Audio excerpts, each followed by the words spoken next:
John pattern அவரை குறித்து சொல்லும் போது அவர் காட்டுவாசிகள் மத்தியில தான் ஊழியத்தை செஞ்சார்.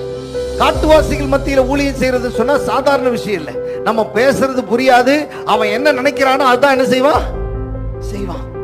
அப்ப என்ன ஆச்சுன்னா, ஒரு முறை இல்ல 2-3 முறை, பல முறைகள் அவரை என்ன செய்வாங்க, கட்டி போட்டு இப்ப உன்னை சாப்பிட போறோம்னு சொல்லுவாங்களாம். காட்டுவாசிகளுடைய வேலை என்ன? மனுஷனை திங்கிறதான். ஒவ்வொரு முறையும் இவரை தூக்கி கட்டி போட்டு இப்போ ஜான் பேட்டனை 4 மணிக்கு கொன்னு சாப்பிட போறோம் திட்டமிட்டு எல்லாம் ரவுண்டா சுத்திக்கிட்டு அவங்க அப்படியே பாட்டு பாடிக்கிட்டு இருப்பாங்களாம். ஆனா ஜான் பேட்டன் என்ன செய்வார் தெரியுங்களா? கண்ணை மூடிட்டு சங்கீதம் 91 கடைசியில இருந்து ஃபர்ஸ்ட்ல இருந்து கடைசி வரைக்கும் அப்படியே மனப்பாடமா சொல்லிட்டே இருப்பாராம். உன்னதமானுடைய மறைவில் இருக்கிறவர் சர்வ வல்லவருடைய நிழலில் தங்குவான். இப்படி ஒவ்வொரு முறையும் 1ல இருந்து கடைசி வசனத்தை சொல்றதுக்குள்ள சொல்லிட்டு கண்ணை திறப்பாராம். ஆளே இருக்க மாட்டான். ராமே சொல்லுங்களேன், சாப்பிட போறேன்னு திட்டமிட்டு